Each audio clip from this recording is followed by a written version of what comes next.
Hi everyone, my name is Eva. I'm an executive wellness consultant, and I'm back with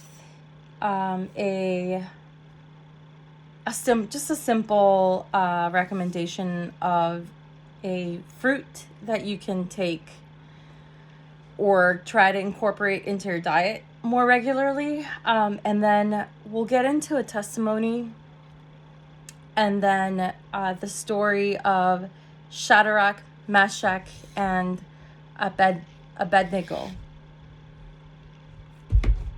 Originally, I was going to tell the story of the prophet James, but I think I'll save that for another time.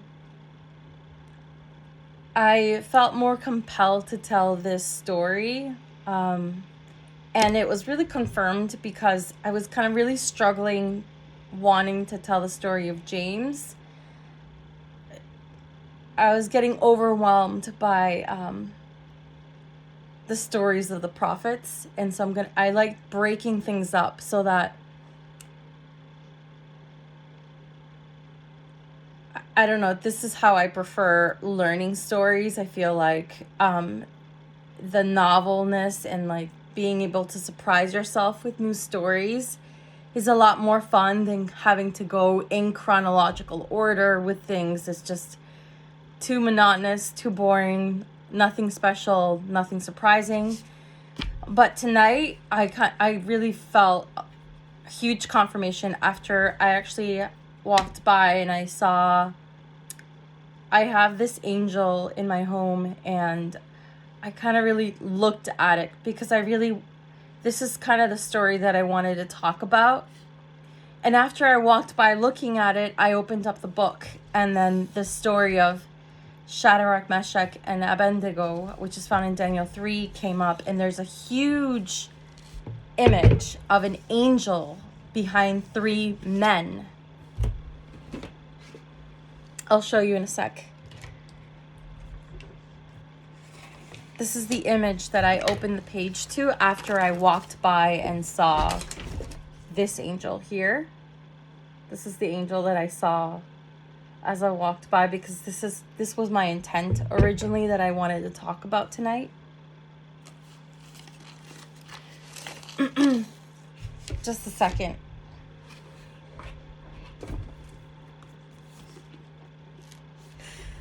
I lost my spot and I was going to recommend a fruit. And my book just fell, so I don't know if I'll find it again.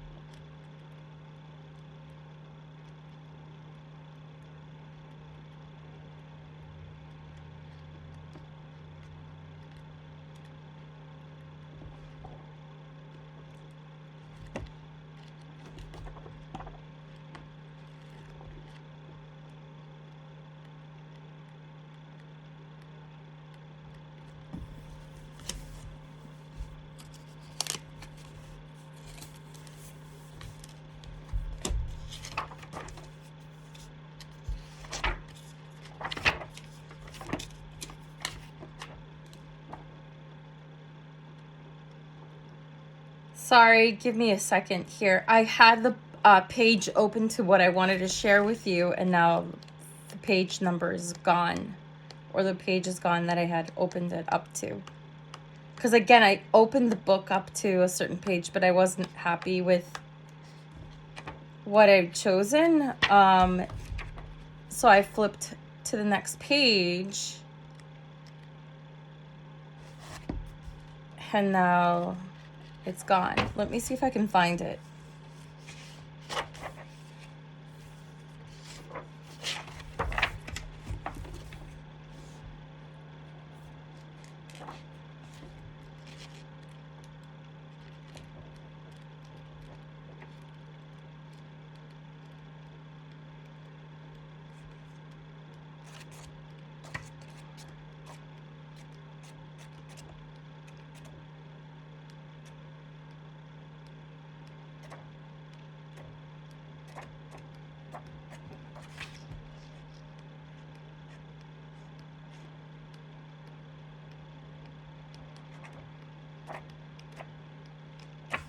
I found it. Okay.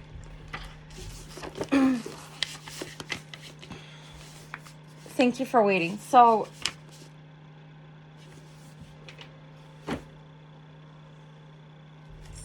this is the image that I found in the book after I saw the angel that I just showed you. So it was this that I saw in my home, and then because that was the intent, and then I opened up the book after I saw it, and it was this image that it opened to.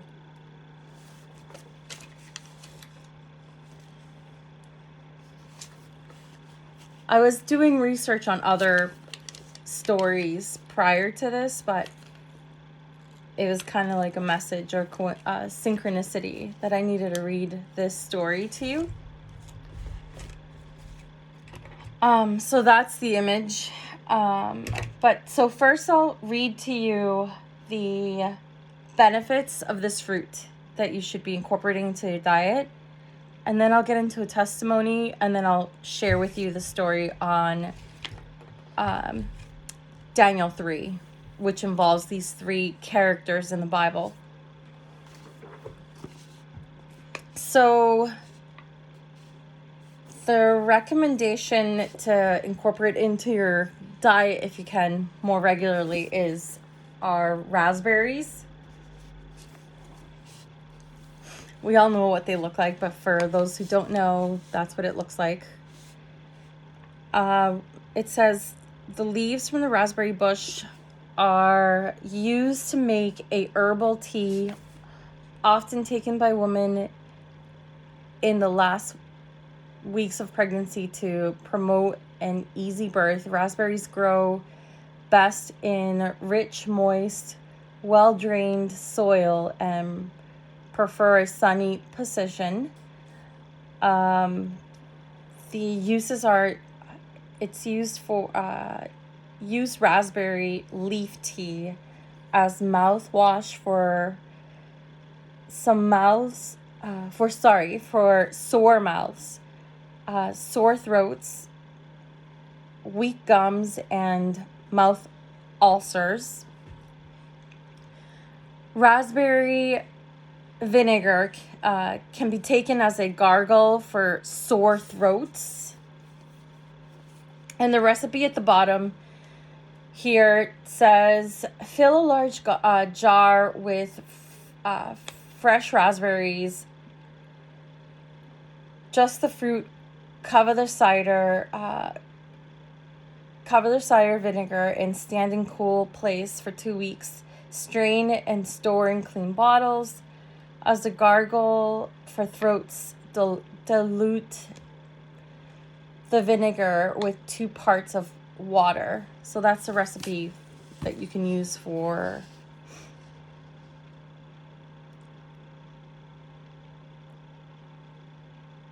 I believe it's sore throat. Yes.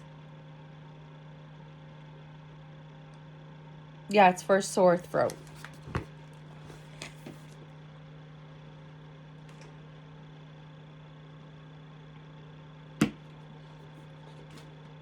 Okay, so this I've kept this top secret to myself for the last maybe almost about a year.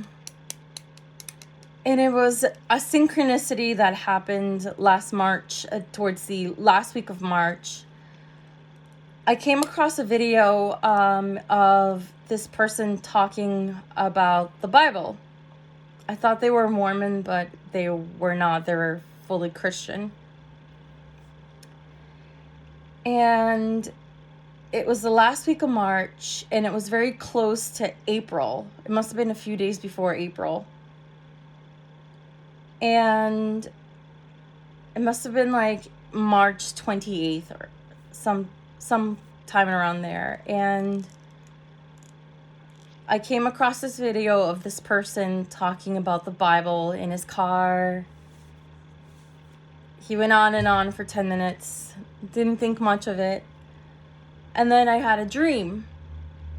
I'm not sure if I want to share the entire dream right now.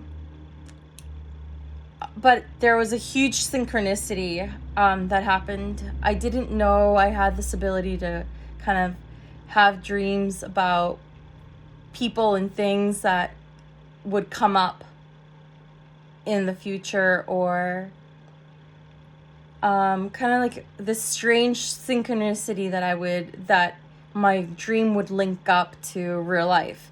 And to tell you the truth, you may want to start tracking your dreams in a dream journal, which can be a little bit fun. It could be messages from God or messages from your subconscious that will direct you in a certain direction. So you may want to start keeping track of your dreams for fun, just for yourself. Handwriting is a lot better than keeping note of them in other places. So you may want to just dedicate a journal specifically for dreams. Dreams are so adventurous. I feel like they really take you away from reality, but at the same time, it is reality because it brings you back to real life. And so everywhere you go, you want to make sure that you have good ethics, good morals, so that you're consistent, and you want to follow God's messages, and what he's asking you to do is also really important. And I guess time is important here on earth. When he asks you to do something, it does need to happen within the time frame that he's asking. And I don't understand why he would limit that here on earth, but it seems like when you cross over, if you listen to any of the near-death experiences, time doesn't matter, apparently. And so your senses also, they intertwine, or they mesh together, or for example, I was reading about this in a book that I did mention in the past. I think I can bring it up for you. And so what's really interesting about that is that your senses are somehow combined.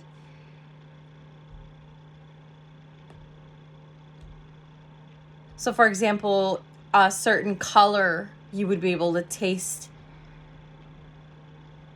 And I think I did share this before, but I really love the cover of this book. It's really interesting. This book is called The Ultimate Energy, Using Your Natural Energies to Balance Body, Mind, and Spirit by Tori Hartman and Eliza Swan and Chris Ferraro. So this is what it looks like. And it gives you language as far as understanding what that means when you do cross over and you experience that, where your senses combine. And so that book did talk about it briefly, but it gives language around what that is. And I really found that interesting. Okay, so getting back to this person. His name is Alwyn Yos. Alvin? I've heard his name pronounced differently. I guess where he's from in South Africa, they pronounce it Alvin Yos. Never heard that name before. But it's really funny because my brother-in-law is from South Africa, also from that Cape Town area. And it's just, I guess, I don't know. There are no coincidences is what I'm learning, but there are synchronicities. And so I was telling you about during that time in March last year, where I saw a video of him talking about the Bible, and he's a minister.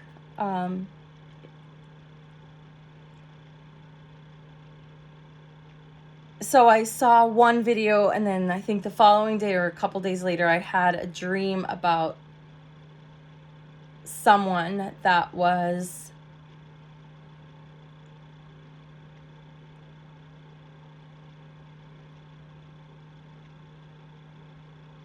I'm not sure if I want to share it completely. But so the dream eventually I find out is about him because I keep watching his videos because he's really good at explaining different verses in the Bible. And I get to like week 2 and I watch a documentary with him, and it was the water that I saw while he was swimming in this race that he was trying to complete in South Africa. I think it's called like Robben Island or something.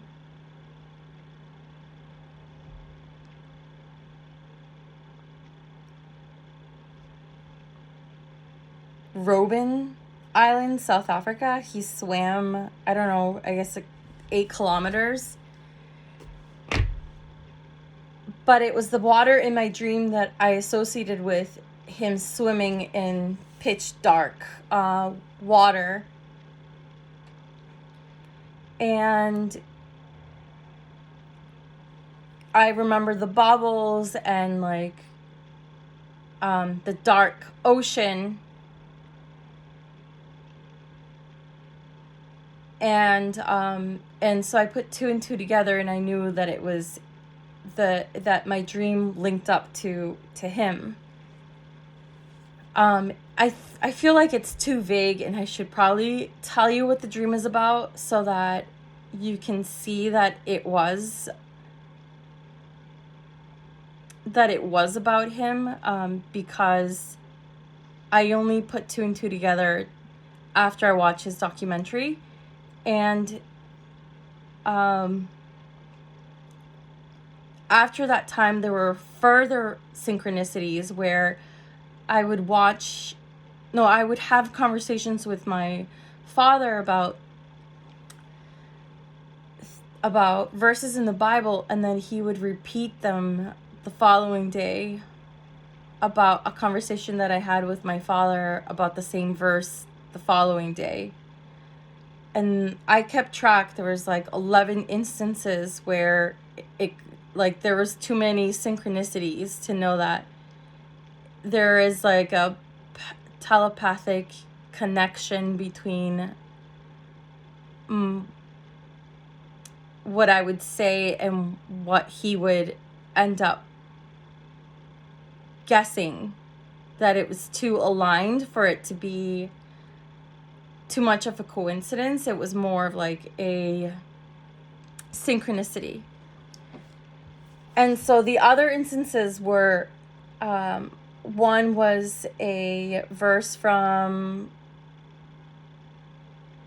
I'm not sure that I want to share which verse, because there were other verses that would synchronize. I'll just leave it at that.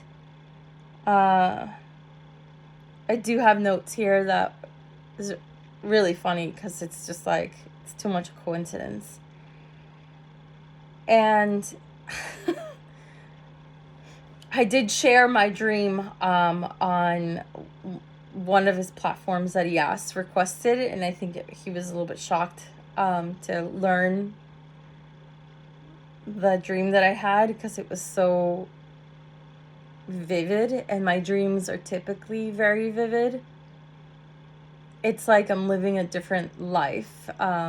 Sure, there are other people that have the same experiences, but whenever I dream, I know that I'm in a completely different place. I feel sometimes I'm just living a different life, and it's really, really interesting. I've always had these dreams, and when I was younger, I would be able to kind of play in my dreams and do different things. Like in my late teens, I found that I could do that. And then after that, I lost the ability because I felt more vulnerable. But in my late teens, I think that, or when you're in your 20s, you feel like you're unstoppable and that you have more autonomy. So it'd be fun to do that again, but I haven't been able to do that because I feel so, as life goes on, you have more responsibilities, so you have less control sometimes of more things that you need to get done. And so that's where the vulnerability kicks in, and then that's where you really don't really have control. Honestly, when you are in that dream state, you feel, because you feel you're the same person. And so with that, the last dream that I had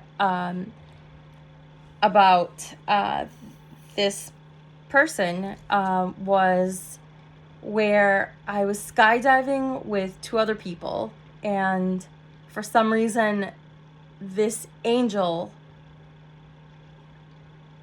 or I knew it was Alvin that I was embracing, but at the same time I was able to feel this part of his wing on his lats area, and I could feel like the ridges of his wings, and then the side of his wing was smooth and it was downward, like if you ever have held a chicken in your hand, that's what it felt like.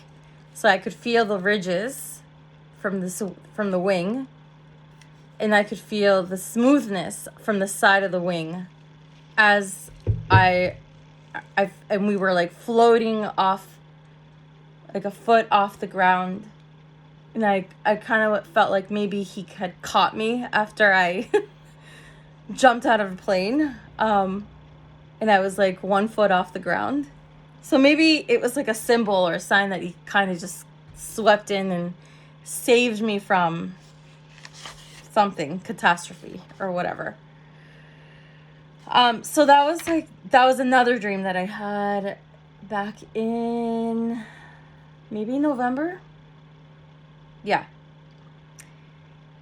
But I feel like it's important to share this because sometimes you go about your day and you're stuck in this routine, and to break things up, and to more and more people are kind of opening up about spirituality. I feel like it's important to share these things so that I'm sharing with you kind of the wealth of this spiritual moment that I've had through the last year, or moments, I should say.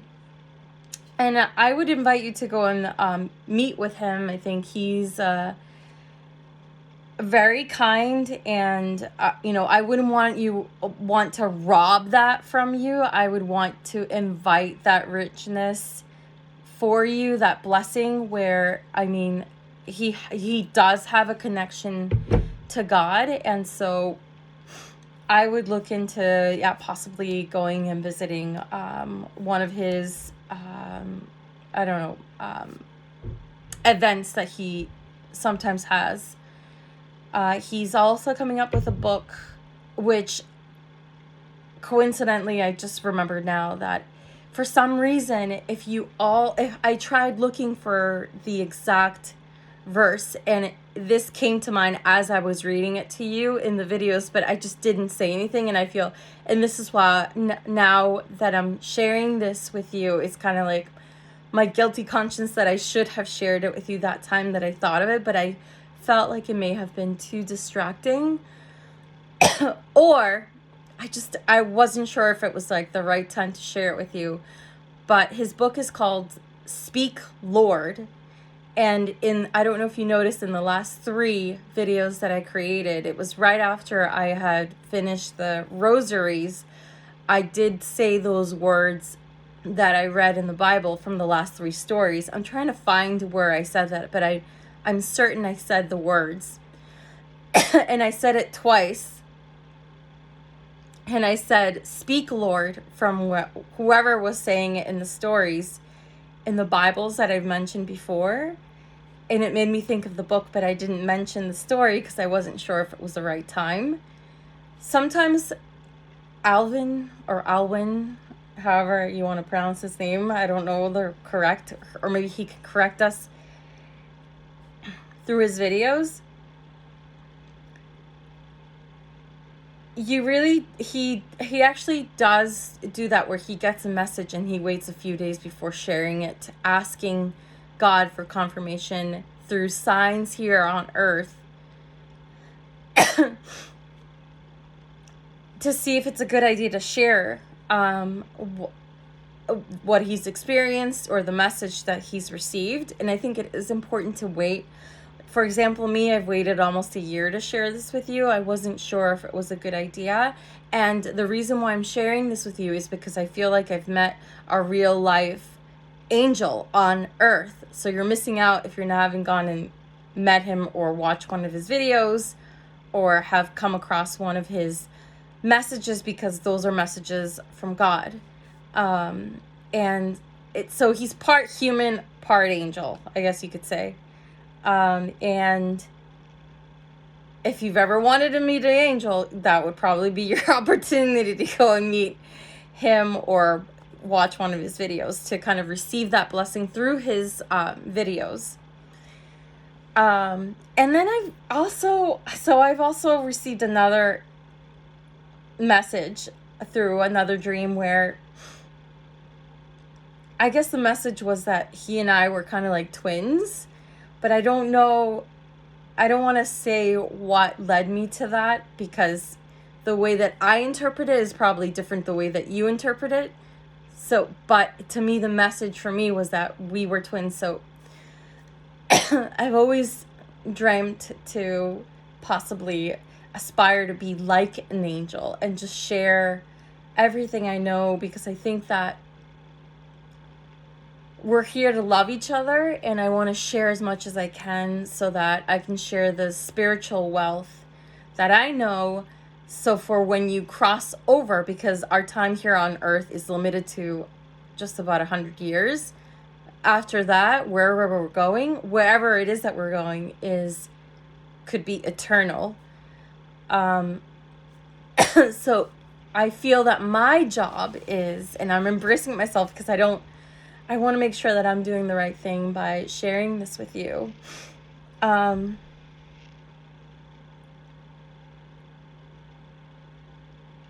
Is to kind of follow God's word, which is to love one another. And that's what I'm trying to be an example of, is to share what I know and to be as kind as possible to everyone that I know. Through all of the challenges and the trials and everything that one has been through, there's still hope for all of us to turn over that leaf and to be better people. Because God's always watching, and you want to create a good future for yourself and your environment that you're in. What else did I want to share? Maybe one day I will share all the details here. Not sure if I want to do that yet. Maybe I'll write a book about it. We'll see. But I definitely have been keeping track of dreams and different synchronicities that have been happening to me in the last 5 years. there's just too many coincidences that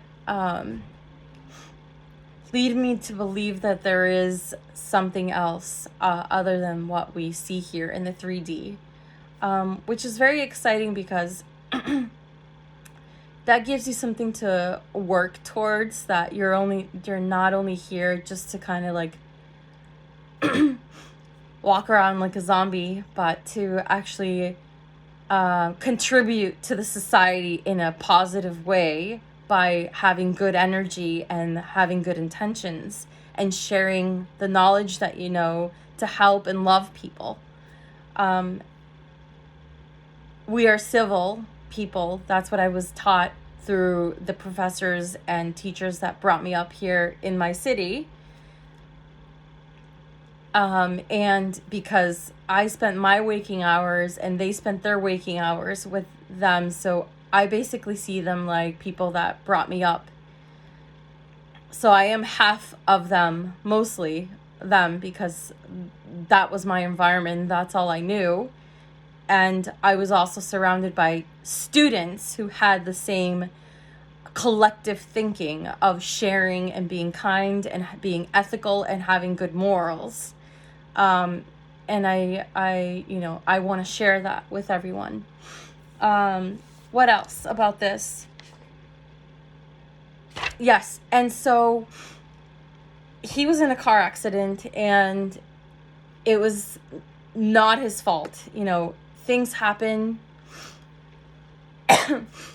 And now God is using him to help all of us with his messages and the gifts that he's received. Apparently, he said that he's had these gifts all his life.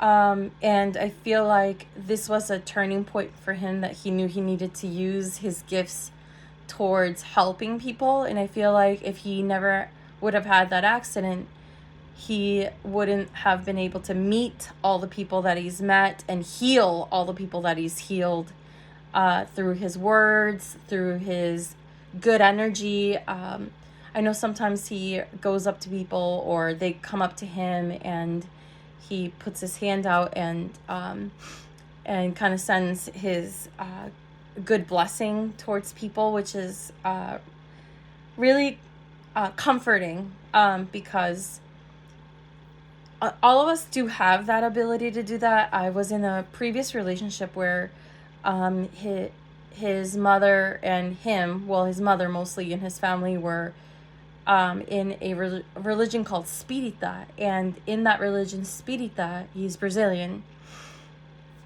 they use their hand to kind of heal each other. And I did see that in that Christian religion, that they do that as well. I'm open to people who talk a lot about God and the Bible, which is my biggest interest.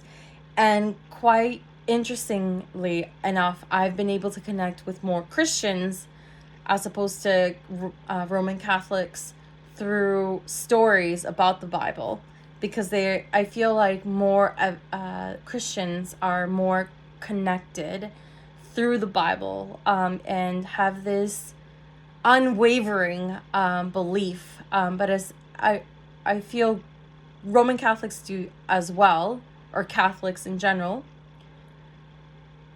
But I haven't had an opportunity to meet enough of them, and I do look forward to meeting more as I delve more into this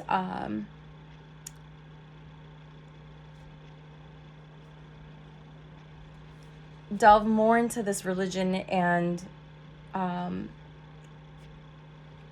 try to learn more about the Bible and religion in general. I wasn't all about religion prior to this, but I feel like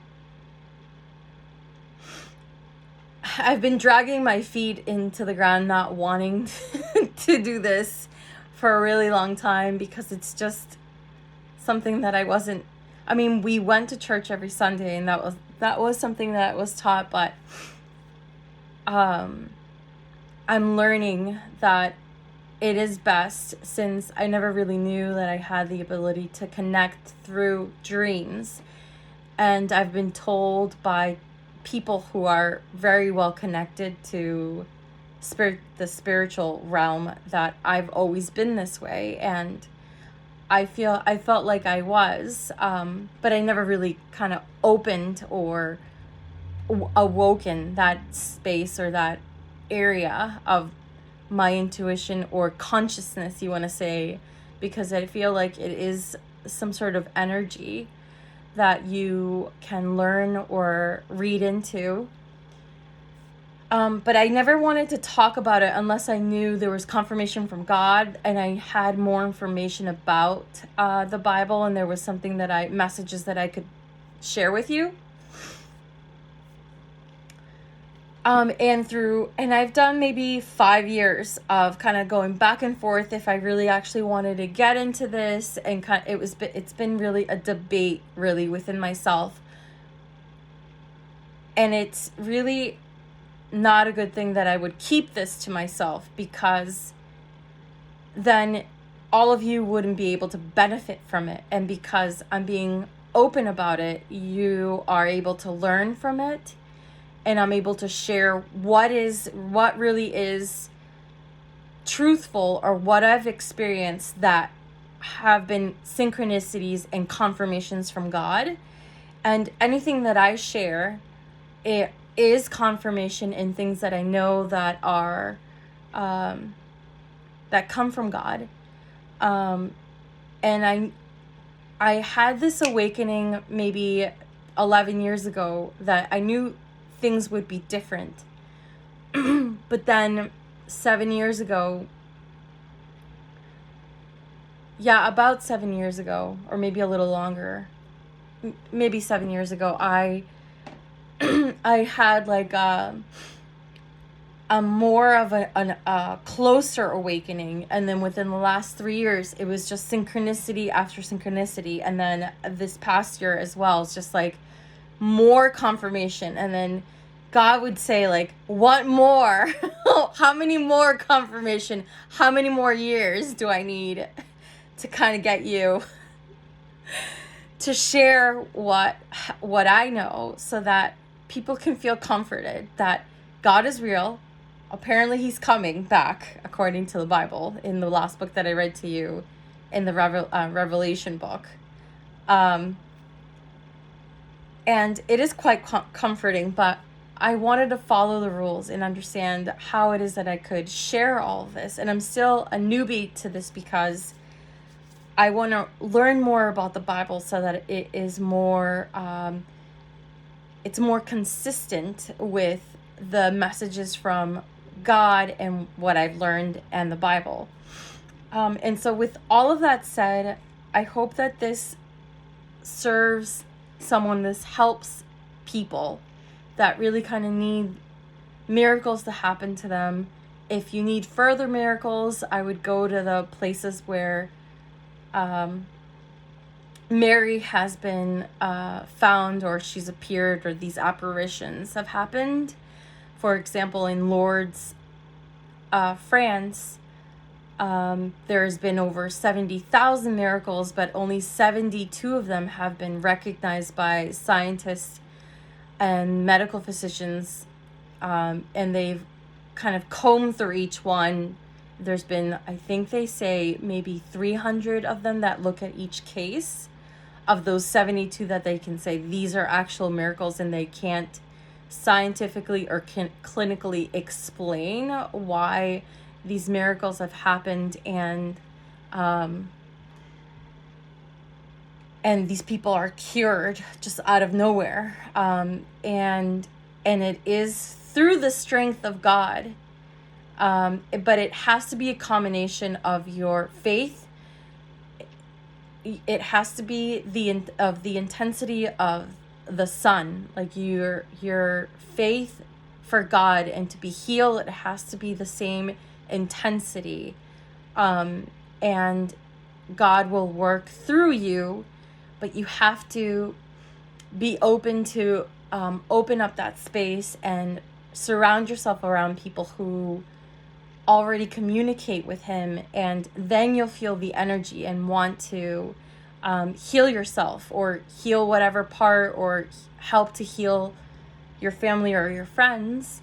And so that's why I'm sharing this, is that so we start healing each other here on earth, and loving each other. And so that is the whole point.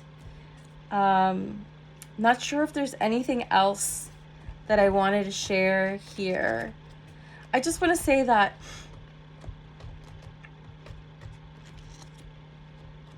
again, what happened to Alvin, I know it was really tragic and not his fault at all. But I feel like what we could do is pray for him, pray for his healing collectively, so that eventually he gets that restoration in his body and is able to have more control of what he wants for his body, right? And so I know that Bear Grylls went through something like this. He was skydiving, I think, and he fell and his parachute didn't open up completely, but Bear Grylls, I think he was unable to walk for, I think, 6 months or a little bit longer than that. But he went through some sort of rehabilitation at an army base or wherever he was stationed. I don't know if it was Navy, Army, or Air Force. But through the rehabilitation that he was in, he was able to gain control of his body again, or his legs. And so I pray that for Alvin, that maybe somehow Bear Grylls would get in touch with him and help him with a facility that he could go and visit to help him kind of get his control of his body again. But I think he's also healing himself without him even knowing, through swimming. Also, swimming is an incredible thing that all of us should be doing scientifically. I know, not sure if you've been paying attention, but your bones will extract some sort of chemical into your body that will increase the amount of bone density into your body. And so the healthiest people who live the longest and have more flexibility in their body, or are less stiff in their body, is swimmers. I mean, when I was a member at Lifetime Fitness, I would see an older gentleman, a lot older, I think he must have been in his 80s. He was swimming, and I feel like through water is so simple and we can get access to through the ocean, and you're able to heal your body through ocean. And so that might be an option for all of us that we might want to get into. I'm just going to shut off my Kindle because it's talking.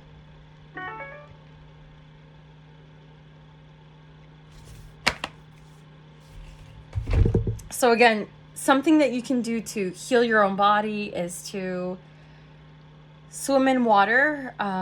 That is really simple, and for some reason or another, it is a way of healing your own body or healing your mind. There's movement, and again, it's helpful for longevity. Okay, so enough on that. I will get into the story from the Bible.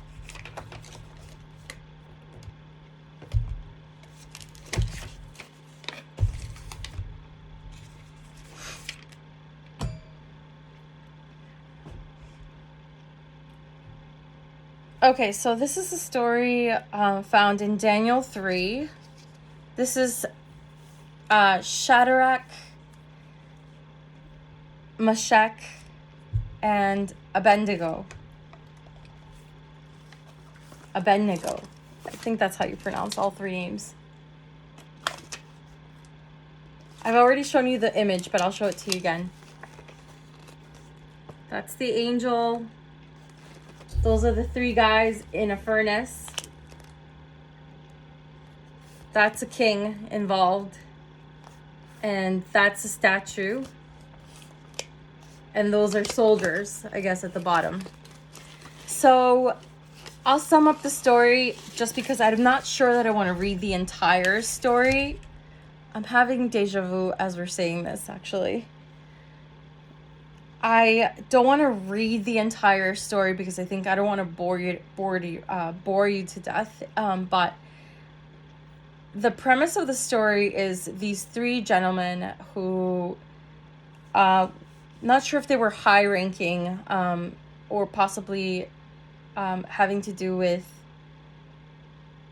they were significant, let's just say, in the story. And the king ordered them to go into the furnace because they wouldn't bow down to this 90-foot gold statue that this king had built during that time. And when they were in the furnace, an angel appeared and saved these three men who would not bow to this statue made out of gold because they knew that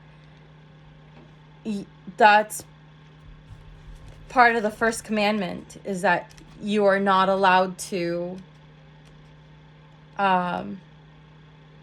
worship any other god but God himself.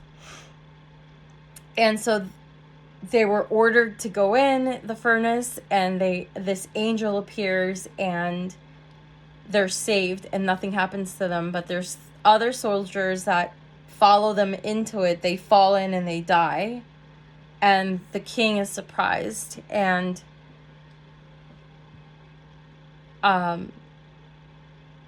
something along the lines is he says, quote, "For no other God can save in this way," quote, and that's Daniel 3:29. So he was surprised that nothing happened to them, but it was literally an angel that helped them. And I feel like it goes along with the story about Alvin, so that's why I'm sharing it as well. And it was a coincidence that I took a look at this angel, and then I opened up the book, and this image came up of this angel with his wings, as you can see in the image. I'll show you again. See, that's the angel. I haven't actually read to you what this image is. This is thrown into the furnace, is what it's called. And it is the 17th century Russian icon, depicts Shadrach, Meshach, and Abednego being thrown into the furnace. And the king was astonished to see four men walking. So again, this is the image.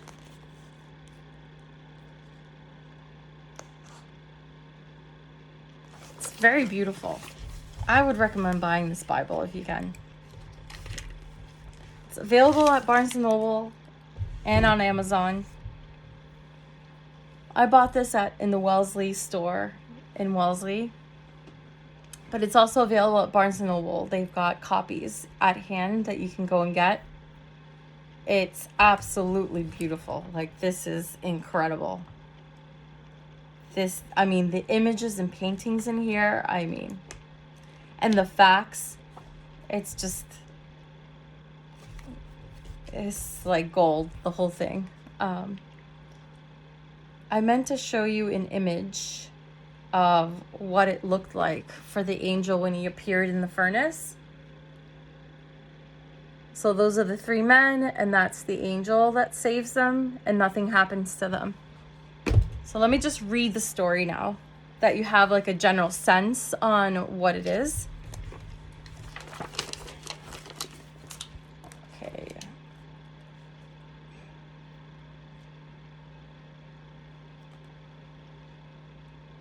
Goodness, I'm gonna need help pronouncing the king's name. I don't know how to pronounce his name. I have to look it up. I'm sorry. 3 men in the book of Daniel.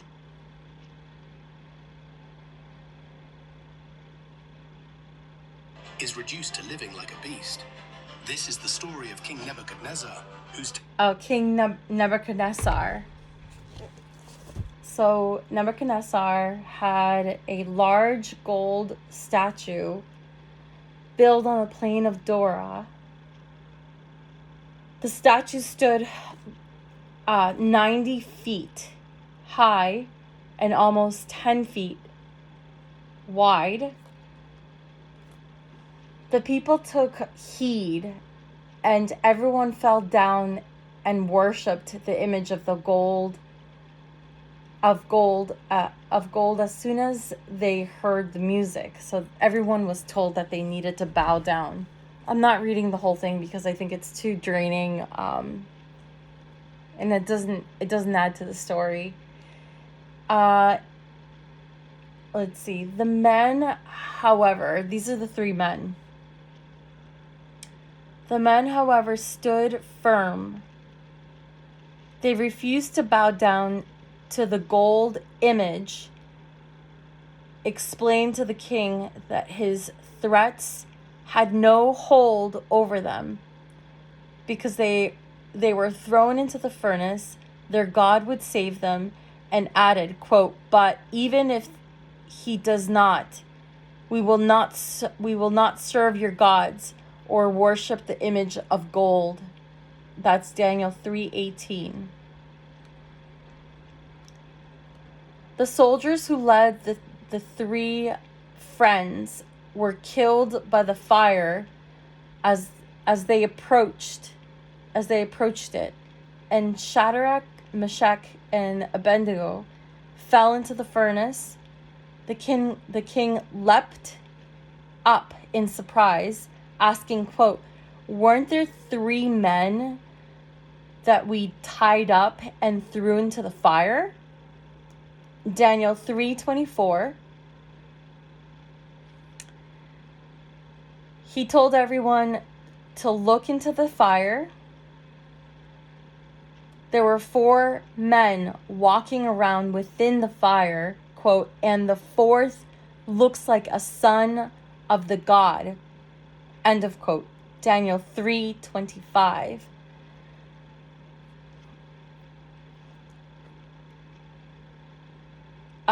He shouted to Shadrach, Meshach, and Abednego, servants, quote, "servants of the Most High God," Daniel 3:26, to come out of the fire.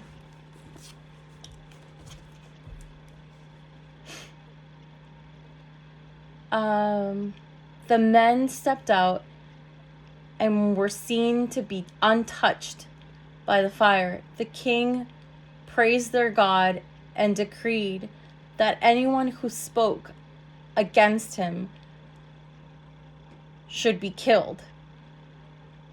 Quote, "For no other God can save in this way." That's what the king said, that he couldn't believe that there's no other God that could save in this way, where they were thrown into the furnace and nothing happened to them because the angel had come down and helped save them.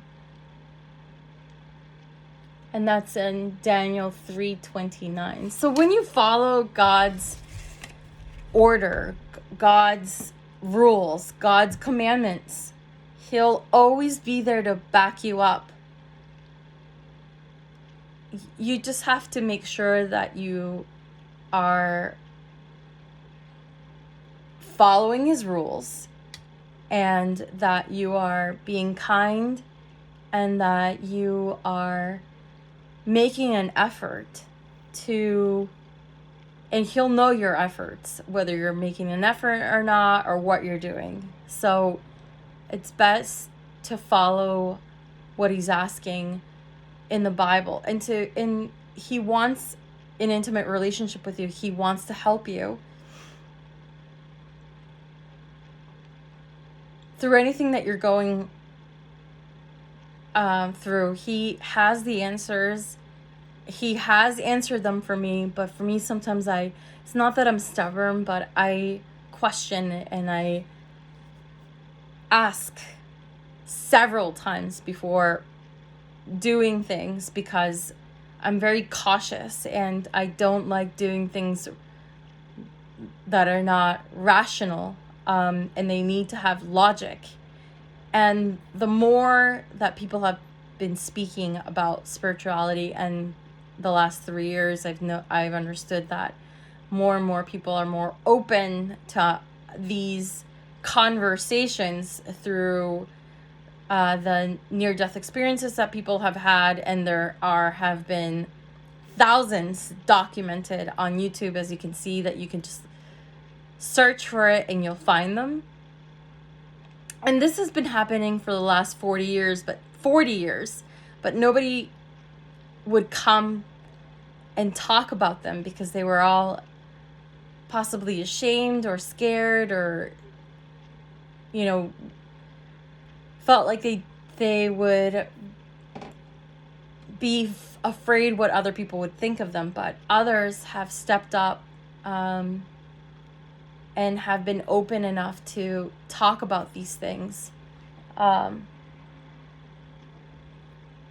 A lot of people have finally been able to kind of lead the way. For example, like John Burke, who was a former engineer, and I'm not sure if he was an atheist, I don't recall exactly, but he's now a pastor, and he talks about these near-death experiences.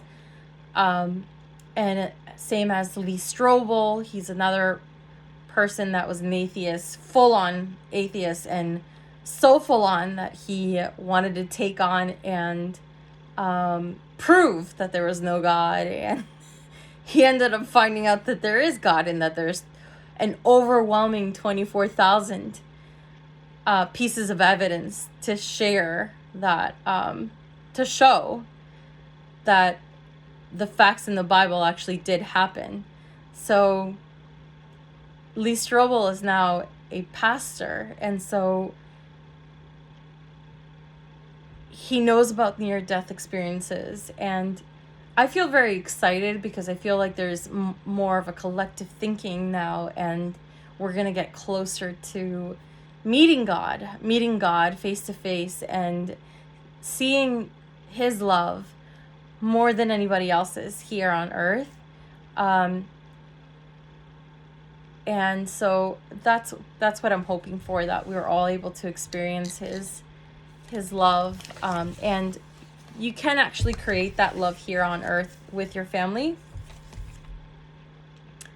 It's always available to you and accessible to you, as long as you keep your vibration high and you try to always have positive thoughts. That is how you're able to bring God in, but also stay logical, right? He does want you to stay grounded on earth and be human, and do the human things that we do here on earth.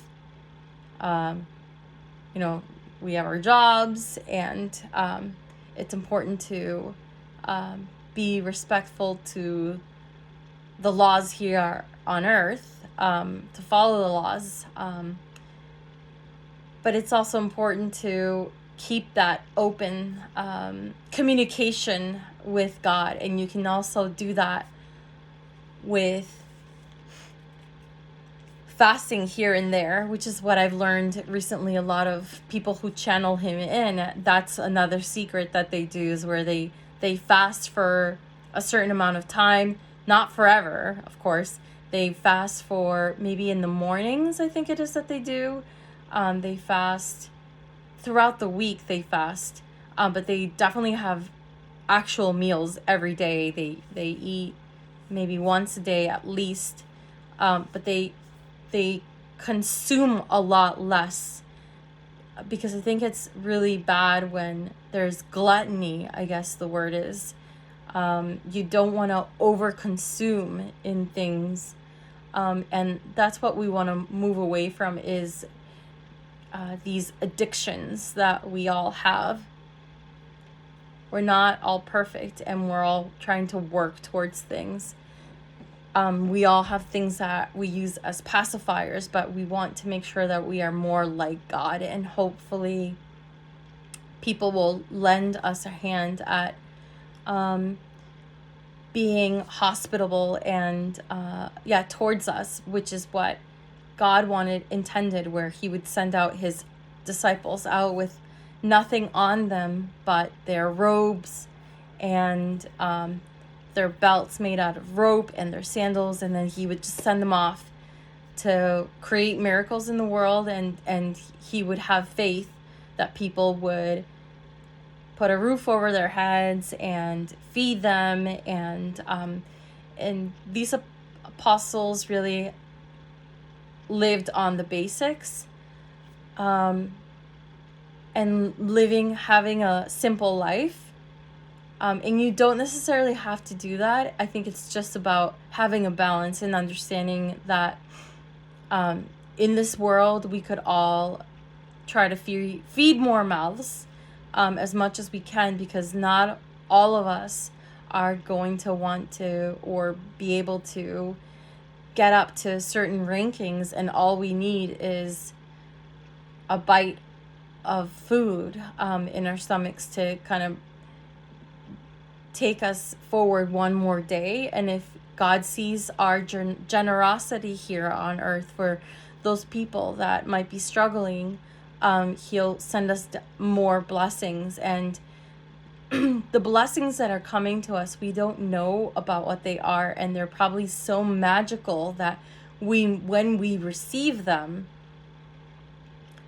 it is probably overwhelming in richness, more richness that you could probably fathom.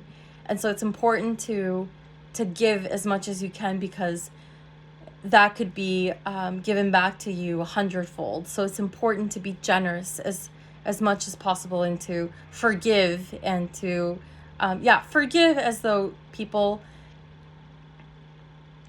for what things people have done to you. I feel that you don't have to be best friends, but you can certainly be polite and courteous and cordial, and let down having this grudge, because that creates inflammation in your own system.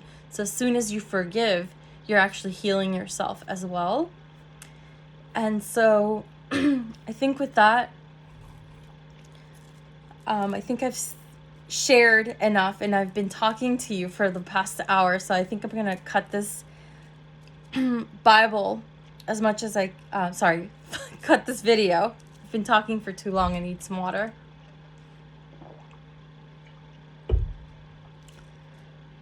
If you can at some point buy one of these rosaries and keep them in your car, I think that it's nice to have these rosaries with you as a form of protection.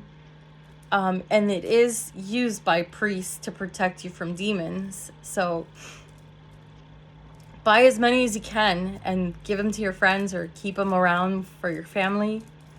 But I think it's important to have these rosaries. And there are male ones that I did share with you. It was a metal one that my father carries sometimes, so that it's more like masculine than this. But I mean, you can get them in different colors if you don't feel comfortable having white. I think you could also get them in blue and green and different colors, or whatever colors you would feel best. But and it's a form of invitation for prayer, and to just have a sense of God closer to you. And so with that, I think that's all I had for you tonight. Thank you for taking the time to spend with me. Thank you for taking the time to be with me tonight. And thank you for listening to the stories. And I hope you have a great rest of your day.